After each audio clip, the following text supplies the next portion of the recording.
आदि मानव यानी प्राचीन मानव की कहानी पृथ्वी पर जीवन के विकास की एक लंबी और जटिल प्रक्रिया का हिस्सा है।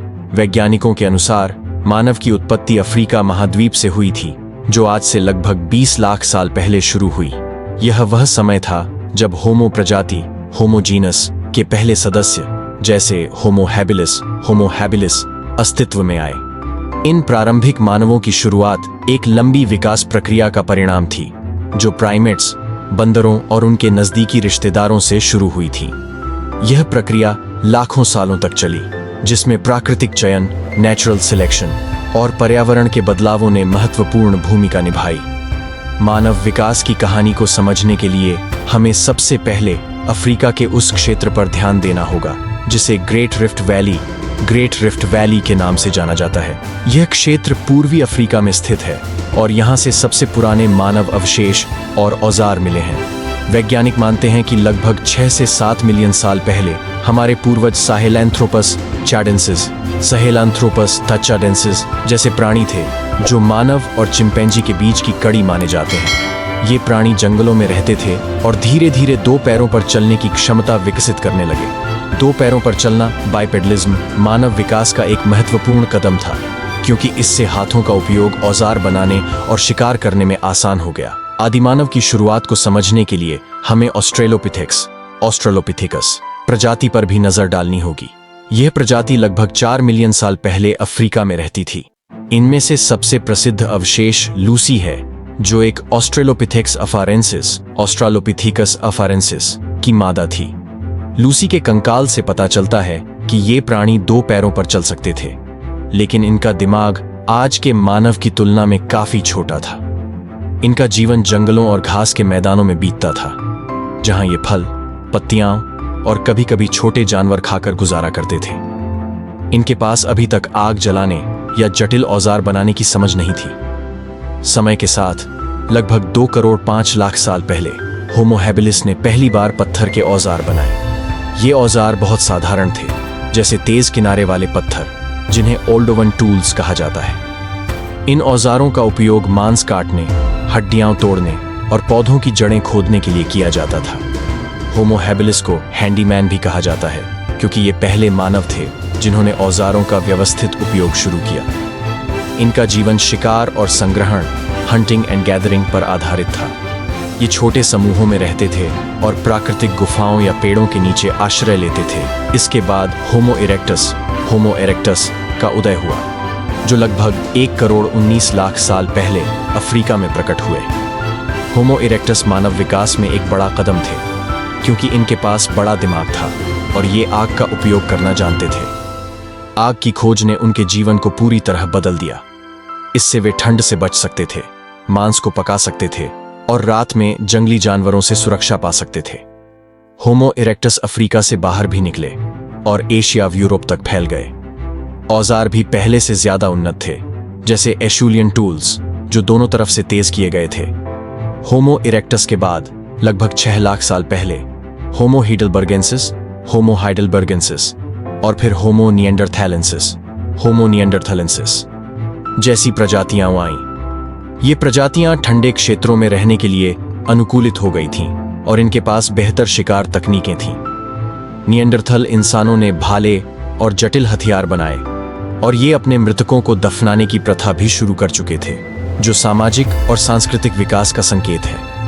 इनका जीवन कठिन था, क्योंकि ये हिमयुग आइस एज के दौरान यूरोप और पश्चिमी एशिया में रहते थे। ये गुफाओं में रहते थे और जानवरों की खाल से कपड़े बनाते थे। अंत में होमोसेपियंस यानी आधुनिक मानव लगभग 3 लाख साल पहले अफ्रीका में उभरे। ये हमारी प्रजाति है और इनके पास सबसे विकसित दिमाग था। होमोसेपियंस ने भाषा, कला और जटिल सामाजिक संरचनाओं को विकसित किया। इनके औजार बहुत उन्नत थे, जैसे धनुष, बाण और सुई। ये न केवल शिकार करते थे, बल्कि खेती और पशुपालन की शुरुआत भी इन्हीं से हुई। होमो सेपियंस अफ्रीका से निकलकर पूरी दुनिया में फैल गए और अन्य प्रजातियों जैसे निएंडरथल्स को विलुप्त कर दिया या उनसे मिल गए। आदिमानव का जीवन शुरू में बहुत कठिन था। ये प्राकृतिक आपदाओं, जंगली जानवरों और भोजन की कमी से जूझते थे। इनके पास कोई स्थायी घर नहीं था और ये मौसम के अनुसार एक जगह से दूसरी जगह जाते थे। इनका आहार मौसम और उपलब्धता पर निर्भर करता था। फल, जड़ें, बीज और कभी कभी मांस। धीरे धीरे जैसे जैसे इनका दिमाग विकसित हुआ, इन्होंने अपने पर्यावरण को नियंत्रित करना सीखा। आग, औजार और सामूहिक शिकार ने इनके जीवन को आसान बनाया। यह कहानी केवल जीवाश्मों और पुरातात्विक साक्ष्यों पर आधारित नहीं है, बल्कि यह मानव की जिजीविषा और अनुकूलन की क्षमता को भी दर्शाती है। हर नई प्रजाति ने अपने पूर्वजों से कुछ नया सीखा और उसे आगे बढ़ाया।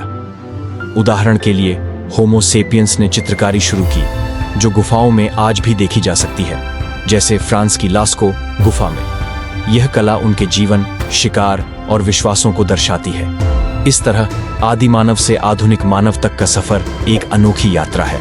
अंत में यह कहना ठीक होगा कि आदि मानव की शुरुआत अफ्रीका से हुई और वहां से ये पूरी दुनिया में फैले।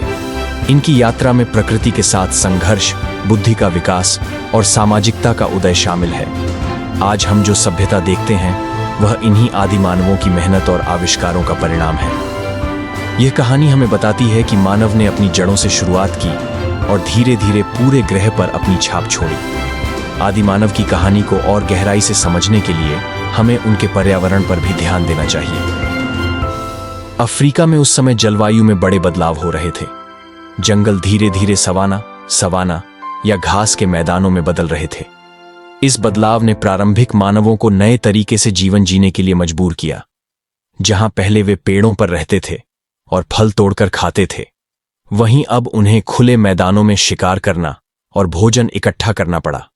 इस अनुकूलन ने उनकी शारीरिक संरचना को भी प्रभावित किया, जैसे पैरों का मजबूत होना और शरीर का सीधा होना। एक और महत्वपूर्ण पहलू था सामूहिक जीवन की शुरुआत। प्रारंभिक मानव अकेले नहीं रह सकते थे, क्योंकि जंगली जानवरों से खतरा हमेशा बना रहता था। छोटे छोटे समूह बनाकर वे एक दूसरे की मदद करते थे। शिकार के लिए ये समूह मिलकर रणनीति बनाते थे, जैसे जानवरों को घेरना या चट्टानों से डराना। यह सहयोग उनकी बुद्धि के विकास का एक और संकेत था। कुछ वैज्ञानिक मानते हैं कि यहीं से मानव में संचार के बीज बोए गए, जो बाद में भाषा के रूप में विकसित हुए। आदि मानव के भोजन में भी समय के साथ बदलाव आया। शुरू में वे शाकाहारी या अवसरवादी मांसाहारी थे, यानी जो मिल जाए वही खा लेते थे। लेकिन जब इन्होंने औजार बनाना शुरू किया तो शिकार करना आसान हो गया। होमो इरेक्टस जैसे मानव बड़े जानवरों जैसे हिरण या जंगली सुअर का शिकार करने लगे। मांस खाने से उनके दिमाग को ज्यादा ऊर्जा मिली, जिससे दिमाग का आकार बढ़ने में मदद मिली। यह एक चक्र था। बड़ा दिमाग, बेहतर औजार और फिर और ज्यादा भोजन। आग की खोज ने न केवल भोजन को पकाने में मदद की, बल्कि सामाजिकता को भी बढ़ाया। रात में आग के चारों ओर बैठकर ये मानव एक दूसरे से बातचीत करते होंगे। यह वह समय था जब कहानियां, अनुभव और शायद शुरुआती धार्मिक विश्वास भी जन्म लेने लगे। आग ने ठंडे क्षेत्रों में रहने की संभावना को भी बढ़ाया, जिसके कारण होमो इरेक्टस और बाद की प्रजातियां अफ्रीका से बाहर निकलकर ठंडे इलाकों में बस सके। यह मानव के फैलाव का पहला बड़ा कदम था। एक अनोखा पहलू यह भी है कि आदि मानव ने प्रकृति से बहुत कुछ सीखा। उदाहरण के लिए वे पक्षियों को देखकर समझ गए होंगे कि ऊंचाई से शिकार पर नजर रखना फायदेमंद है, या फिर नदियों के किनारे रहने से उन्हें पानी और मछली दोनों मिलते थे। ये छोटी छोटी समझदारी उनके जीवन को आसान बनाती गई। यह सीखने की प्रक्रिया पीढ़ी दर पीढ़ी आगे बढ़ी और हर नई पीढ़ी अपने पूर्वजों से बेहतर होती गई। होमो सेपियंस के आने से पहले कई मानव प्रजातियां एक साथ मौजूद थीं, जैसे निएंडरथल और डेनिसोवंस। इनके बीच कभी कभी टकराव भी होता होगा, तो कभी मेल मिलाप भी। हाल के डीएनए अध्ययनों से पता चला है कि आधुनिक मानवों में निएंडरथल और डेनिसोवंस के जीन भी हैं। इसका मतलब है कि ये प्रजातियां पूरी तरह से दुश्मन नहीं थीं। इनके बीच संकरण, इंटरब्रीडिंग भी हुआ। यह मानव इतिहास का एक रोचक पहलू है, जो बताता है कि हमारा विकास कितना जटिल था। आदिमानव की कला भी उनके जीवन का एक महत्वपूर्ण हिस्सा बन गई। होमो सेपियंस ने गुफाओं में जानवरों और शिकार के दृश्य बनाए। ये चित्र केवल सजावट नहीं थे, बल्कि शायद उनके विश्वासों और अनुष्ठानों का हिस्सा थे। कुछ वैज्ञानिक मानते हैं कि ये चित्र शिकार की सफलता के लिए प्रार्थना का हिस्सा हो सकते थे। इससे पता चलता है कि आदिमानव में कल्पनाशीलता और प्रतीकात्मक सोच सिंबॉलिक थिंकिंग भी विकसित हो रही थी। अंत में हमें यह भी देखना चाहिए कि आदिमानव का जीवन कितना जोखिम भरा था। बीमारियां, चोटें और भोजन की कमी उनकी रोजमर्रा की चुनौतियां थीं। इनके पास कोई दवा या आधुनिक चिकित्सा नहीं थी, फिर भी वे जीवित रहे और बढ़ते गए। उनकी यह जीवटता आज भी हमें प्रेरित करती है। यह कहानी केवल हड्डियों और पत्थरों की नहीं, बल्कि एक ऐसी प्रजाति की है जो हर मुश्किल से लड़कर आगे बढ़ी। पहले लेख में मानव प्रजातियों के क्रमिक विकास, जैसे ऑस्ट्रेलोपिथेक्स, होमो हैबिलिस, होमो इरेक्टस आदि, और उनके औजारों पर ज्यादा ध्यान था। दूसरा लेख पर्यावरणीय बदलाव, सामूहिक जीवन, भोजन में बदलाव और कला जैसे पहलुओं पर केंद्रित है। नए पहलू। दूसरा लेख जलवायु परिवर्तन, जंगल से सवाना, सामाजिकता की शुरुआत, आग के सामाजिक प्रभाव, प्रकृति से सीखने की प्रक्रिया और अन्य प्रजातियों के साथ संकरण जैसे नए बिंदुओं को छूता है जो पहले लेख में नहीं थे। विवरण का तरीका। पहले लेख में विकास की समय रेखा और विशिष्ट प्रजातियों पर जोर था, जबकि दूसरा लेख मानव जीवन के रोजमर्रा के अनुभवों, जैसे शिकार की रणनीति, भोजन की खोज। आदिमानव की कहानी को और गहराई से देखें तो हमें उनके शारीरिक विकास पर भी नजर डालनी चाहिए। शुरुआती प्राइमेट्स से लेकर होमो सेपियंस तक मानव का शरीर कई बदलावों से गुजरा। उदाहरण के लिए, जब ये दो पैरों पर चलने लगे तो उनकी रीढ़ की हड्डी सीधी हुई और कूल्हों की संरचना बदली। इससे उन्हें लंबी दूरी तक चलने और दौड़ने की क्षमता मिली, जो शिकार और भोजन की तलाश में बहुत काम आई। साथ ही उनके जबड़े छोटे हो गए और दांतों का आकार भी बदला, क्योंकि वे अब कच्चे पौधों के बजाय पका हुआ भोजन खाने लगे थे। एक और रोचक बात यह है कि आदिमानव के दिमाग का विकास उनके हाथों के उपयोग से भी जुड़ा था। जब इन्होंने पत्थरों को तोड़कर औजार बनाना शुरू किया तो इसके लिए सटीकता और योजना की जरूरत पड़ी। यह काम दिमाग के उस हिस्से को सक्रिय करता था जो सोचने और समस्याओं को हल करने के लिए जिम्मेदार है। वैज्ञानिकों का मानना है कि यह प्रक्रिया एक तरह का फीडबैक लूप थी। जितना ज्यादा वे औजार बनाते गए, उतना ही उनका दिमाग विकसित होता गया। यह मानव को अन्य प्राणियों से अलग करने वाला एक बड़ा कारण था। आदिमानव के जीवन में मौसम का भी बहुत प्रभाव था।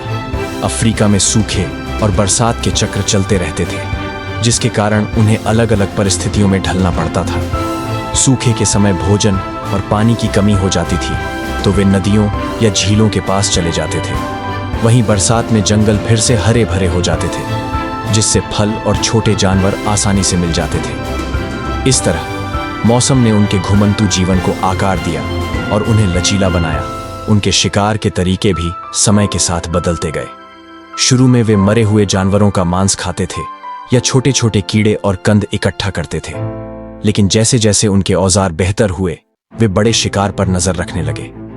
होमो इरेक्टस और निएंडरथल जैसे मानव समूह में मिलकर मैमथ या भालू जैसे विशाल जानवरों का शिकार करते थे। इसके लिए उन्हें जाल बिछाने, चुपके से पीछा करने और सही समय पर हमला करने की कला सीखनी पड़ी। यह संगठन और संयम उनकी सफलता का राज था। आदिमानव के कपड़े भी उनके विकास का एक हिस्सा थे। शुरू में उनके पास कोई कपड़ा नहीं था और वे नंगे ही रहते थे, लेकिन जब वे ठंडे इलाकों में गए, जैसे यूरोप में हिमयुग के दौरान, तो उन्होंने जानवरों की खाल का इस्तेमाल करना शुरू किया। निएंडरथल और होमो सेपियंस ने हड्डियों से बनी सुइयों का उपयोग करके खाल को जोड़ा और शरीर को ढकने वाले ढीले ढाले कपड़े बनाए। ये न केवल ठंड से बचाव था, बल्कि शिकार के दौरान चोट से भी सुरक्षा देता था। उनके आश्रय भी समय के साथ विकसित हुए। पहले वे पेड़ों पर या प्राकृतिक गुफाओं में रहते थे, लेकिन होमो सेपियंस ने जानवरों की हड्डियों और पेड़ की शाखाओं से अस्थायी झोपड़ियां बनाना शुरू किया। ये झोपड़ियां हवा और बारिश से बचाती थीं और समूह के लिए एक सुरक्षित जगह बनाती थीं। कुछ जगहों पर, जैसे यूक्रेन में, पुरातत्वविदों को मैमथ की हड्डियों से बने ढांचे मिले हैं, जो बताते हैं कि वे कितने इंजीनियस थे। आदिमानव में जिज्ञासा भी एक बड़ी भूमिका निभाती थी। वे अपने आसपास की चीजों को समझने की कोशिश करते थे। जैसे वे चांद और सूरज के चक्कर को देखते होंगे और मौसम के पैटर्न को समझने की कोशिश करते होंगे। यह जिज्ञासा बाद में विज्ञान और खगोल शास्त्र की नींव बनी। कुछ जगहों पर मिले पत्थरों के गोले, जिन्हें स्फीयरॉइड्स कहते हैं, शायद उनके शुरुआती प्रयोगों का हिस्सा थे। हालांकि इनका सटीक उद्देश्य आज भी रहस्य है। उनके जीवन में खतरे भी कम नहीं थे। जंगली जानवर जैसे शेर, तेंदुए और भेड़िए हमेशा उनके लिए खतरा बने रहते थे। इसके अलावा चोट लगने या बीमार होने पर उनके पास कोई इलाज नहीं था। फिर भी वे इन खतरों का सामना करते थे और अपने बच्चों को पालते थे। यह उनकी हिम्मत और दृढ़ता थी जो उन्हें आगे बढ़ाती रही। उनकी यह लड़ाई आज की सभ्यता की नींव बन गई। इस तरह आदि मानव की कहानी केवल उनके औजारों या प्रजातियों की नहीं है, बल्कि उनके शरीर, दिमाग और जीवन शैली के बदलाव की भी है। हर कदम पर उन्होंने कुछ नया सीखा और उसे अपने जीवन में ढाला। यह एक ऐसी यात्रा थी जो लाखों सालों तक चली और हमें उस मुकाम तक लाई जहां हम आज हैं। उनकी शुरुआत भले ही साधारण रही हो, लेकिन उनकी मेहनत और अनुकूलन ने मानव इतिहास को आकार दिया। कल्पना करो, लाखों साल पहले का अफ्रीका, जहां सूरज की तपती किरणें घास के मैदानों को जलाती थीं और जंगली जानवरों की दहाड़ से जंगल गूंजता था। यहीं से शुरू होती है आदि मानव की कहानी, एक ऐसी प्रजाति की जो नन्हे कदमों से निकली और पूरी दुनिया पर छा गई। ये कोई सुपर हीरो की कहानी नहीं थी, बल्कि हड्डियों, पत्थरों और जिद की एक रोमांचक गाथा थी। सबसे पहले आए साहेलैंथ्रोपस, छोटे मोटे प्राइमेट्स जो पेड़ों पर लटकते थे। लेकिन एक दिन इन्होंने सोचा, क्यों न जमीन पर उतरकर कुछ नया करें। ऑस्ट्रेलोपिथेक्स, जिनमें से एक थी हमारी प्यारी लूसी। लूसी कोई राजकुमारी नहीं थी, लेकिन उसकी हड्डियां हमें बताती हैं कि वह 2 पैरों पर चलती थी, जैसे कोई बच्चा पहली बार साइकिल चलाना सीखता है, डगमगाते हुए लेकिन हिम्मत के साथ। ये लोग जंगल में फल तोड़ते थे, पर कभी कभी शेरों से बचने के लिए पेड़ों पर भागना पड़ता था। इनका जीवन एक सस्पेंस फिल्म जैसा था, हर कदम पर खतरा, हर पल एक नई चुनौती। अब जरा होमो हैबिलिस को देखो, जिन्हें हैंडीमैन कहा जाता था। ये लोग पत्थरों को तोड़कर औजार बनाते थे, जैसे कोई जासूस अपने गैजेट तैयार करता है। इनके पास कोई फैक्ट्री नहीं थी, बस नदी किनारे बैठकर पत्थर पीटते थे और तेज धार वाले हथियार बना लेते थे। इनके साथी मिलकर शिकार करते, कोई चीखता, कोई दौड़ता और कोई पत्थर फेंकता। यह एक एक्शन मूवी का सीन था, जहां हर बार जीत का जश्न मनाने से पहले जान जोखिम में डालनी पड़ती थी। फिर मंच पर आए होमो इरेक्टस, जिन्होंने आग को अपना दोस्त बना लिया। रात के अंधेरे में आग की लपटें जलती और ये लोग इसके चारों ओर बैठकर मांस भूनते। सोचो, पहली बार जब इन्होंने पका हुआ मांस छका होगा तो क्या मस्त स्वाद लगा होगा। आग ने इनके लिए ठंड से जंग जीतने का रास्ता खोला और ये अफ्रीका से निकलकर एशिया और यूरोप तक पहुंच गए। ये लोग अब सिर्फ शिकारी नहीं थे, बल्कि दुनिया के घुमक्कड़ बन चुके थे। निएंडरथल की एंट्री तो और भी ड्रामेटिक थी। हिमयुग की बर्फीली चोटियों पर ये लोग भाले लेकर मैमथ जैसे विशाल जानवरों से भिड़ते थे। इनके पास खाल के कपड़े थे जो इन्हें सुपरमैन की केप की तरह ठंड से बचाते थे। ये अपने मरे हुए साथियों को दफनाते थे, शायद इसलिए कि इन्हें जिंदगी और मौत का कुछ अंदाजा होने लगा था। इनका जीवन एक साहसिक कहानी था, जहां हर दिन एक नया ट्विस्ट लाता था। और फिर आए होमो सेपियंस, हमारे अपने पुरखे। ये लोग न सिर्फ शिकारी थे, बल्कि कलाकार भी थे। इन्होंने गुफाओं में भालुओं और हिरणों की तस्वीरें बनाई, जैसे कोई प्राचीन फिल्म मेकर अपनी कहानी रिकॉर्ड कर रहा हो। इनके पास धनुष बाण थे, जो जंगल में साइलेंट किलर की तरह काम करते थे। ये लोग चांद तारों को देखते और शायद सोचते कि ये सब क्या है, एक रहस्यमयी थ्रिलर की शुरुआत। इनके रास्ते में मुश्किलें भी कम नहीं थीं। कभी भूख से पेट चिपक जाता, कभी बाघ पीछे पड़ जाता, लेकिन हर बार ये लोग हार मानने के बजाय कुछ नया सोचते। एक बार इन्होंने मैमथ की हड्डियों से घर बनाया। सोचो, कितना कूल आइडिया था। ये लोग जासूसों की तरह प्रकृति के क्लू ढूंढते और उसे अपने फायदे में इस्तेमाल करते। उनके दिमाग की चमक भी कमाल की थी। पत्थर से औजार बनाना कोई आसान खेल नहीं था, इसके लिए प्लानिंग चाहिए थी, जैसे कोई वैज्ञानिक अपना एक्सपेरिमेंट तैयार करता है। हर नया औजार इनके लिए एक नई जीत था और हर जीत इनके दिमाग को और तेज करती थी। यह एक मूवी की तरह था, जहां हीरो धीरे धीरे सुपर पावर हासिल करता है। तो ये थी आदि मानव की कहानी, जंगल के डर से लेकर गुफाओं की कला तक, पत्थर के औजारों से लेकर आग की गर्मी तक। हर कदम पर रोमांच, हर मोड़ पर खतरा। ये लोग न सुपर हीरो थे, न जादूगर, लेकिन इनकी हिम्मत और अक्ल ने इन्हें धरती का बादशाह बना दिया। आज हम जो हैं, वो इन्हीं नन्हे कदमों की बदौलत है। एक ऐसी कहानी जो कभी बोरिंग नहीं हो सकती।